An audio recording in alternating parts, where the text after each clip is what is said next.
What's up guys, my name is Ivan Valdovinos, and on this channel I provide tips, tricks, advice, and strategies for your graduate school applications. So if you are new here, consider subscribing.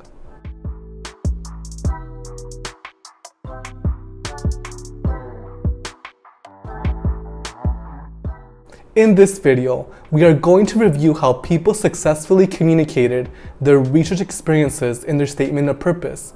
This way, you can adopt some of these elements when you write your statement of purpose for graduate school.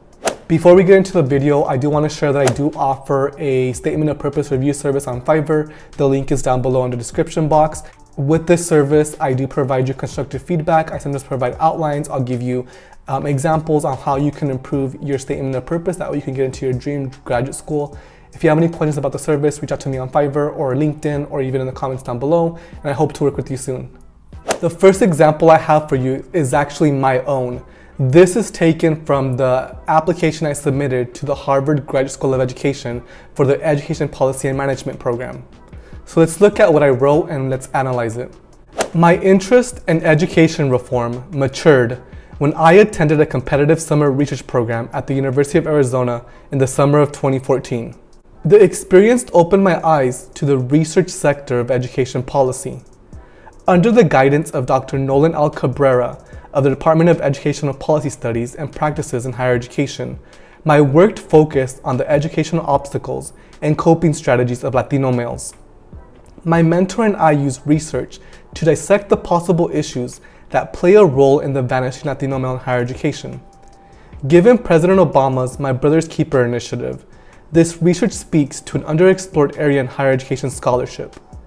Our findings suggest a need for intervention and implementation programs directly targeted to Latino males. For example, I learned that Latino males are unlikely to seek academic help and support due to the stories of patriarchy which are told, retold, and reinforced in Latino male culture. The lack of help-seeking behavior among Latino males and the dearth of efforts to address these and other issues combine to hinder Latino male academic achievement and retention. I am committed to becoming a skilled and informed researcher in this area with the goal of eradicating the current phenomenon of the vanishing Latino male in higher education. So if we analyze the paragraph that I wrote when I communicated my research experience, we see a couple of things. So the first thing that we see is I set the stage, right? So I told the reader where I conducted this research, and I conducted this research at the University of Arizona because I was accepted into this competitive program. And the reason why I mentioned this was because I wanted to showcase that I had experience in research not only in my state of Washington, but broadly in our country, so in a different state, Arizona in this case. And I also wanted to show that I was a competitive applicant, not only for research programs, but also for Harvard, and because Harvard is competitive. And so I wanted to show that competitive edge by writing this in my statement, in my communication of research. The second thing I mentioned here is my research mentor. So my research mentor was Dr. Nolan L. Cabrera, and the reason why I mentioned his name is for a couple of reasons. So one, it pretty much shows the committee that I can be mentored by someone, because if you are applying for a PhD program or even a master's program, you're going to be set up with an advisor or a research mentor, and these people want to have, they want to mentor someone who is willing to take constructive feedback and who is willing to take direction. And so I wanted to showcase that I did have this mentor in my life that was able to help me with this research project. Additionally, when you write the names of these faculty who are mentoring you, in your field especially, the committee might know this mentor, and so it's going to hold weight when they're selecting their students for graduate school. So for example, because Dr. Nolan L. Cabrera is really well known in the space of men of color and higher education, if the committee members that I was and if the committee members of the schools that I was applying to, have this connection, this network with Dr. Nolan L. Cabrera, it's going to give me some points in terms of me being admitted. So one of the things that as I review statement of purposes for my Fiverr account and my Fiverr consulting business, I noticed that a lot of the people that I have reviewed their statement of purposes don't mention the people that they're working under, so they're mentors. And so I want you to write these mentors into your statement of purpose. Something else that I think I did well in my communication of research here was that I related my project to the broader scope of men of color in our nation. So I wrote a brief sentence connecting it with President Obama's My Brother's Keeper initiative. So it's telling the committee that I am well aware of these initiatives on the national level and not just focused on the state level or even the local level. And so I'm telling the committee, yes, I am passionate about this issue and how it informs policies and practices in my community, but I also understand that there's a bigger picture, that there's something bigger that we want to work towards, and this research is going to work towards that broader, larger national perspective. And so I wrote that in there. So I want you to think about, how does your research not only fit into your local context, but also nationally or internationally. Then I stated my findings. And as you can tell, I stated them very briefly in 2 sentences, but I want you to do the same thing. I don't just want you to tell them, here's what I did with my research. I want you to tell them your methodology, your frameworks that you use. I want you to tell them the result. I want you to tell them the implications. I want you to tell them every little detail about your research project, but obviously condense it into 1 paragraph. So be concise, get to the point, and tell them that you know how to conduct research. Then finally, I ended this paragraph by describing how I wanted to be a committed researcher in this space, because I do want to transform educational policy and practice for, in this case, Latino males, but really men of color in our nation. And so this is a stepping stone towards that, and I want to attend Harvard to learn more skill sets that will make me a better informed researcher in this space. So I want you to end your communication or research paragraph by stating how Harvard or whatever school you're applying to is going to help you get to that next goal. The next example I have for you is for the Tisch School of the Arts, Master in Cinema Studies at New York University. At the beginning of my college career, I became heavily interested in foreign languages and culture. After 3 years of studying the language and a year abroad in China, I became trilingual in English, Spanish, and Mandarin Chinese. In China, I learned how technology plays an important role to the Chinese and self-expression. This inspired me to write my honors thesis on Chinese newspapers using critical discourse analysis and content analysis to analyze outside perspectives about the Muslim community in Tibet. East Asian media in general fascinates me, as I love reading the myriad points of views regarding international issues. For instance, the relationship between South Korea and North Korea has quite an impact on Asia. The relationship is reflected in the South Korean media. Additionally, Japan's long-lasting issues with China, as well as the emerging issues between China and the Philippines, add to the already existing tension in the area. Global communication in this day and age is more important than ever, as the world becomes increasingly more interconnected politically, economically, and socially. The relationships that develop from this age creates new tensions, different or exacerbated struggles of power and control. My passion are about researching their international relationships and the ways in which media represents those tensions. So as you can tell, this communication or research is a little bit different from the one that I previously shared. So this student here wants to showcase his passion, his love for language and cultures, right? So he describes how he studied abroad in China for a whole year and how he is trilingual in English, Spanish, and Mandarin. So it's telling the committee that he, has this passion, but it's not only a passion that's instilled in him, that he acted on this passion, which meant him traveling all the way to China, going to a language school and learning the language.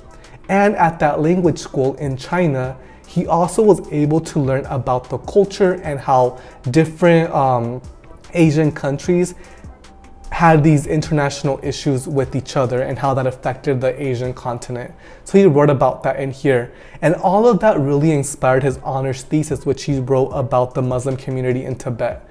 And so he talks about how all these different Asian countries, how they have these issues and how it's really important for communication to help resolve some of these issues. And so he briefly describes how it's important to communicate globally, and because it could impact politics, economies, and just social aspects of different countries, and that how he wants to use his research to be able to inform this space. He also talks about how he wants to conduct research in international relationships, and how the media represents those tensions. And so obviously this program is geared towards cinema studies and media studies at New York University. And so he does want to transform the media perspectives and how media portrays these countries, these countries' tensions. And so one of the things that I wish he did do in this paragraph here was describe a little bit more about his honors thesis, like what type of research did he do, what was his questions, what were his results, and how did that impact his broader research interest. So I wish he would have done that a little bit more in this little paragraph, but obviously he got in, so it didn't really matter that much. And also I want you to take into consideration that this is only one paragraph of a larger statement of purpose. So maybe he described it a little bit more in other areas of his statement of purpose. The final example I have for you is for the Masters in Human Rights at Columbia University. Today, as a Ronald D. McNair Scholar, I have conducted an independent research focusing on how literature and media sources have portrayed and/or have helped raise awareness on women's rights issues in Italy, specifically regarding domestic violence and femicide. Under the guidance of Dr. Angela Denorio at the University of Washington, I have gathered data from various documents focused on these issues. In particular, I use synthesis and comparison of Michael Johnson's typology of domestic violence with other literature and social media based on their interpretations of public portrayal of domestic violence and femicide. Similarly, my second project concentrates on how Italy's women's rights organizations and centers assist victims of domestic violence, and how they are raising awareness on issues regarding domestic violence and/or femicide. So a couple of things that I did like about this communication of research was how they obviously stated who their mentor was, Dr. Angela Denorio at the University of Washington. So it's telling the committee that they have experience with this mentor who focuses on issues of femicide and domestic violence in the Italy context. So the student describes how they are using various data and documents to formulate their research project. They talk about I think it's a framework, Michael Johnson's typology of domestic violence, which is also a great thing because they are talking about how they're conducting their research, how they're formulating their analyses, how they are formulating their questions, how their results are being interpreted, and how maybe their discussion section will be interpreted based on this framework. So I want you to think about which frameworks are you using that are informing your project, and talk about how it's informing it in your communication or research. The student also describes how their second project is building off of their first. So they probably saw some gaps in their project that they conducted initially, and they wanted to look further into these issues in the second project. So the second project is focused on women's rights organizations and centers, and how that is influencing maybe practice policies in Italy and even just in our nation. So also, something else that I want you to think about here is she's very focused on women's rights, and the program she's applying to is human rights. So you can see the connection already, and her niche is women's rights, domestic violence, femicide in the context of Italy and maybe the United States. Maybe there's going to be a comparison there. Maybe she's going to be using what she learned from Italy's context and inform that to our context in the United States. So you see all these connections that this reader is making, and you can see this in all three of the examples too.